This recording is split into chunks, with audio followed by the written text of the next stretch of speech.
ఒక్కసారికి అనుబంధమై వచ్చింది ఒక దేవత.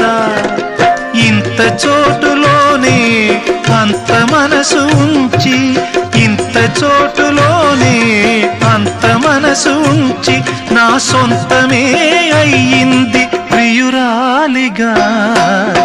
ముద్దబంతి నవ్వులో మూగ బాసలు, మూసి ఉన్న రెప్పలపై ప్రేమ లేఖలు.